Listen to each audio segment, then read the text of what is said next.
Magandang araw po sa inyong lahat mga kabayan in Balikbayan. Today is December 2 and finally, sagutin po natin ang inyong katanungan. Jamie, may any update regarding the e-arrival card? Papalitan na ba ito? Mga kabayan, it's confirmed. Papalitan na po effective this December 2 ang e-arrival card. Anong ipapalit? Ito po yung e-travel. Let me share to you more about e-travel from this video. But before that, let me just simply say welcome sa lahat ng ating mga subscribers. And if this is your first time to join us in this channel, iniimbitahan ko po kayo na mag-subscribe na po. Click niyo po yung subscribe button at yung notification bell so that you'll get updated every time meron po tayong bagong travel guidelines, protocols, current events, and other inspiring videos. So for today, let's talk, let's chat, let's discuss about ano ba pumalit sa e-arrival card. So ang pumalit po sa e-arrival card mga kababayan ay ang e-travel. Let us just take a look at the latest announcement of the Bureau of Immigration. Mula po sa Bureau of Immigration, makikita po natin, nilagay na po nila ngayon. Ayan. So e-travel. You can actually scan the QR code. You have to fill in your personal profile, travel details, and health declaration. Pag-uusapan po natin ngayon yan in details. So, nilabahala din po ng PTV, sabi po nila, para maisaayos ang proseso at pangongolekta ng datos sa mga manlalakbay o travelers like you and me na papasok sa Pilipinas, inulunsad na po ng ating pamahalaan ang e-travel platform. Ano po bang e-travel? Ang e-travel ay isang online system sa pagrerehistro ng manlalakbay o traveler sa Pilipinas, whether you're an OFW, non-OFW, balikbayan, former Filipinos at mga foreign nationals.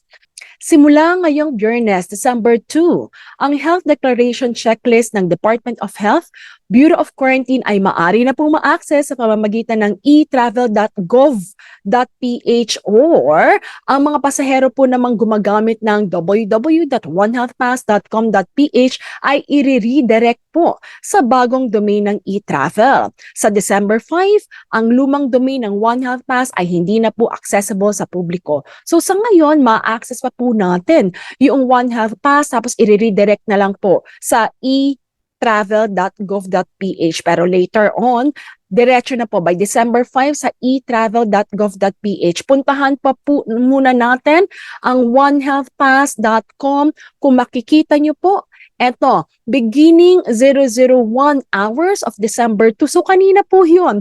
The Health Declaration Checklist of the Department of Health, Bureau of Quarantine may now be accessed through e-travel.gov.ph. Pakiclick lang po itong link. At if you will be traveling December 5 onwards mga kabayan, diretso nyo na po. Pupunta na po kayo sa e-travel.gov.ph. Libre pa rin po ito, walang bayad. So ito po yung nakita natin the other day nung aking pong shinare sa inyo about e-travel. Ngayon, let us have the tutorial. So first and foremost, sino bang kinakailangan magkumpleto ng e-travel? Lahat po kayo na manggagaling sa ibang bansa, whether Philippine passport holder or non-Philippine passport holder, OFW, non-OFW, mga balikbayan, dual citizens, or former Filipinos na meron lang foreign passport. At gayon din po ang mga foreign nationals. Now, you can register. Pili lang po kayo kung Philippine passport holder. Philippine passport holder po ang ating piliin at gagawa po ako ng separate tutorial in English para sa foreign passport holder. For this example, let us have the Philippine passport holders. Sino-sino ba ito? Mga OFWs, non-OFWs at mga dual citizens na may Philippine passport. So please choose the Philippine passport and then please ilagay niyo po yung date of arrival. Yan. So yung date of arrival po natin, let us just say po again within 72 hours before your flight. So let us just say ang lilipad mo ngayon ay December 2 sa December 4. And then i-enter po natin yung email. Make sure po na valid ito, active at alam nyo ang inyong pasaporte. I-enter po once again. And then once you actually entered that, it's now time for you to ayan. Click nyo po itong I have read and agree to the data privacy. Now, bago nyo po iyon i-click, basahin nyo po muna ito. Dating nasa step 1 ito ng e-arrival card, ina-affirm lang po natin, number one, that all the information that you will enter through e-travel will be true, complete, and accurate. At if you enter any information that is not true, you may be criminally liable for any misdeclaration or intentional omission and herein, according dun po sa ating batas. Number two, you are authorizing actually the Department of Information and Communication Technology to collect this information, gayon din ang Department of Health, Department of Justice, Department of Finance, and Department of Tourism to process the data indicated herein for the purposes of effecting control of the COVID-19 infection and for advanced information arrival purposes. So marami na po sila ngayon. Dati, dalawa lang yan, DOH at BOQ. Ngayon, as you can see, DICT, andyan ang DOJ, DOH, of course, at DOT at pati Department of Finance. So, all of them who needs information from you are now accessing also this data. So, you are giving them authority na magamit whatever you input from this platform for their purposes, for effecting control for COVID-19 purposes. Ayan po. You can also click the privacy notice here na blue link po. And then once you all agree with that, click yes, I agree. And then, click nyo po tong continue. Yung update registration, ito po yung for editing purposes in case nagkamali kayo, pwede nyong balikan later kapag meron na po kayong QR code or barcode. Yan po. So, click na po natin yung continue. So, meron pa rin po itong 5 steps just like what we have shared last time. So, yung 5 steps po niya, isa-summarize natin later but let's take a look at it one by one. Step number 1, ito po yung personal profile. All you simply have to do is enter your first name, middle name, last name. Kung may suffix, paki-enter din po.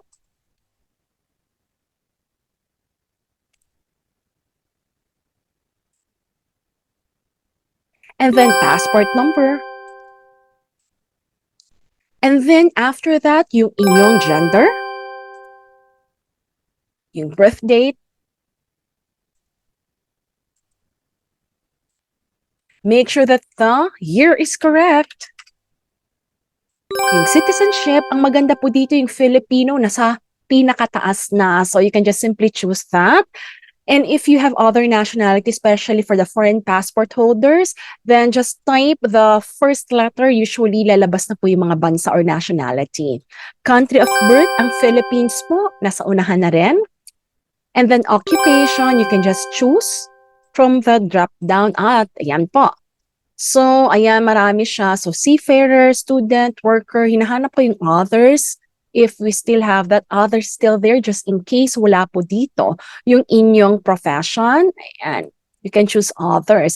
And then, how about your mobile number? So, please make sure na tama po yung mobile number na ilalagay po natin. And once you click this, ayan, you go to the next page. We're done with step number 1. Madali lang po mga kabayan. And then, number 2 will be your address information. So, kung dito kayo, since we are completing for the Filipinos, so permanent country of residence, so that will be, of course, the Philippines, region, state, municipality,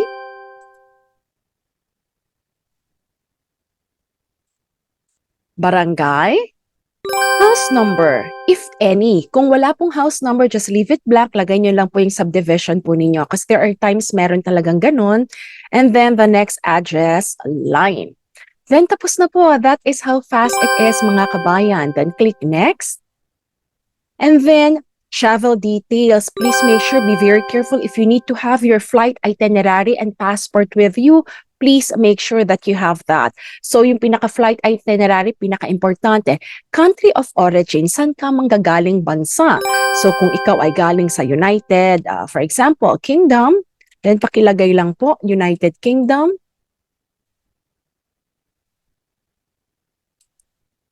And then, are you an overseas Filipino worker? If yes, please say and choose yes. OFW classification, land-based ba or sea-based? And then purpose of travel. Ayan, pwede mo pong sabihin, andyan, lalagay na may mga options naman. Holiday, pleasure, and vacation. And then, ano yung flight number or vessel number? Maraming katanungan dito. Ang ilalagay niyo po kung direct flight, kung ano po yung flight vessel ninyo, na yun lang naman po sasakyan ninyo sa inyong flight pauwi ng Pilipinas. Kung kayo'y connecting flight, yung sa layover country na palipad na ng Pilipinas, yun po ang ilalagay natin na flight or vessel number. Let us just say sa Qatar po, so QR. So type nyo lang po. Ayan.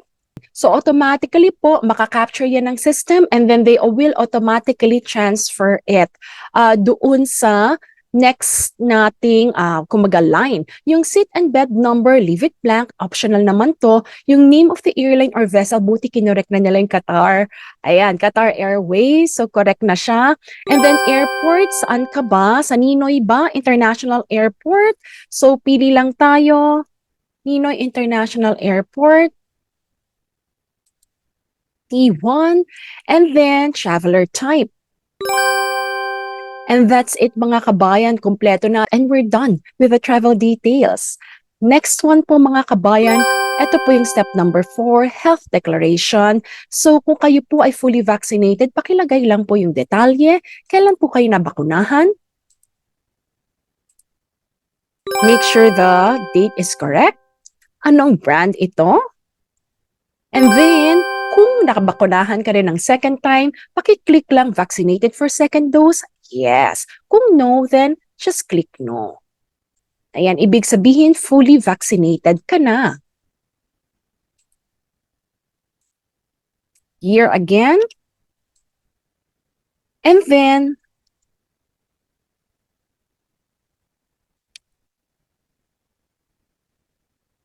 the brand of the vaccine. And once you're complete with your first dose kung kailan yung date, vaccine name, and then yung second dose date din, and then vaccine name, then you proceed to the next one. Optional po ito. Country worked, visited, transited in the last 30 days. So may nagtatanong sa inyo, Ms. Jamey, wala bang i-upload na document at this point in time for the e-travel? Wala na po. So, titingnan na lang yan, i-check na lang yan sa airport. So make sure that you have your vaccination certificate or card with you. Sa mga unvaccinated, please just make sure na dala-dala nyo yung negative test result ninyo dahil kinakailangan ito. Ayan, so country, worked, visited, transited, in the last 30 days, optional naman po. Pero kung sakaling kukumpletuhin po natin, halimbawa, so saan ka galing, United Kingdom, add nyo lang po kung kayo ay may transit, like for example, Qatar. Yan. And then, proceed to the next one. So, history of exposure to known, probable, and or confirmed COVID-19 case 14 days before the onset of the symptoms, or if asymptomatic, 14 days before swabbing or specimen collection or any of the knowledge of being exposed to a person diagnosed with monkeypox. Kung ang no ang sagot, just leave it as no. At yung kasunod, have you been sick in the past 30 days? Kung hindi naman, just answer no and you're done. Click next. Yung step number 5 po, simply summary. So please check all the details kung correct po ito. Ayan, check yung 4 na sections now or 4 na steps. If it's done, click submit mga kabayan. Click na po natin itong submit. Congratulations! Tapos na po. So kung makikita po natin, it will take you more or less 10 to 15 minutes if all the information is there.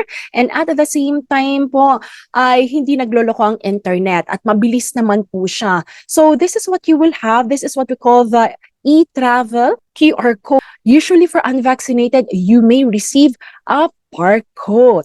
So with that mga kabayan, yan na po ang pumalit sa arrival card. And to summarize everyone, ang One Health Pass po natin na simula September 2021 hanggang November 3, 2022 ay pinalitan ng e-arrival card.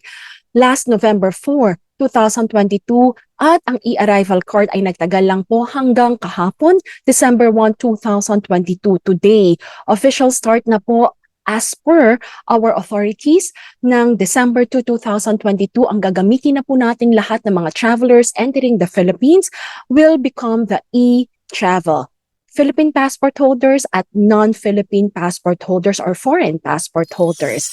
Now, application ba to or website? Ang sagot po natin dyan, this is a website. From December 2, ngayong araw na ito hanggang December 4 na lang, ma-access pa rin po natin if ever po. Pupunta kayo dun sa onehealthpass.com.ph. Meron pong link doon, kumbaga, you will be directed to the etravel.gov.ph. However, pagdating ng December 5 onwards, diretso na po tayo sa etravel.gov.ph. So what I suggest, diretso na po tayo sa etravel.gov.ph so that at least, you can definitely access this e-travel immediately.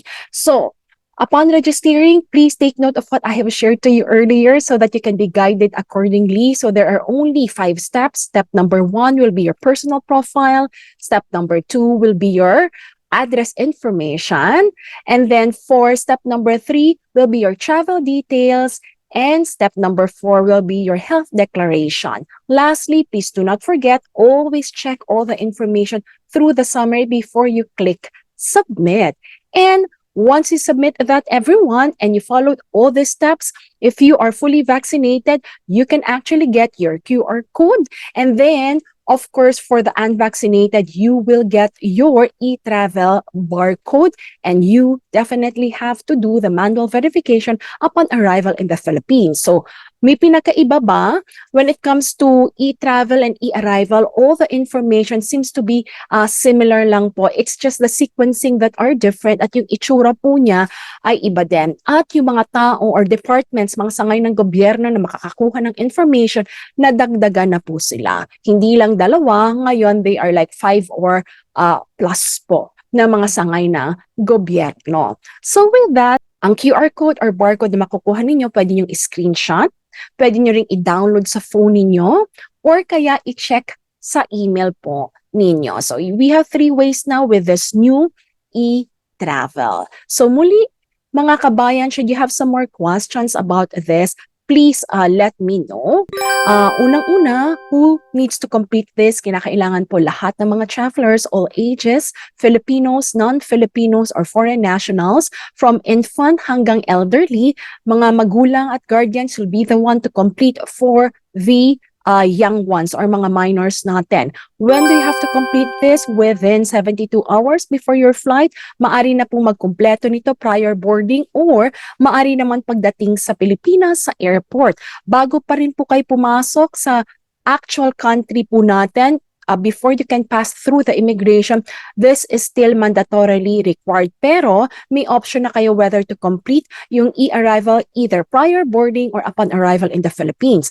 My suggestion always is complete this prior boarding para hindi na po matagalan sa airport sa Pilipinas. Although there will be lines that will be provided by our government sa mga hindi nakakumpleto nito for certain reasons before you actually fly to the Philippines.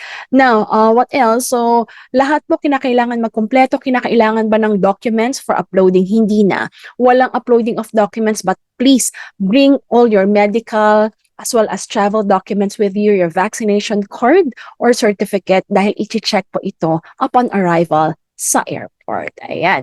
So, yan lang po ang ating update sa araw na ito. Looking forward po na nakatulong ito sa inyo lalo na kung paalis na kayo bukas or mamaya. So, looking forward na kompleto na kayo or makakumpleto na kayo nitong arrival card. Watch out for my other videos about travel updates so that at least you'll get yourself updated.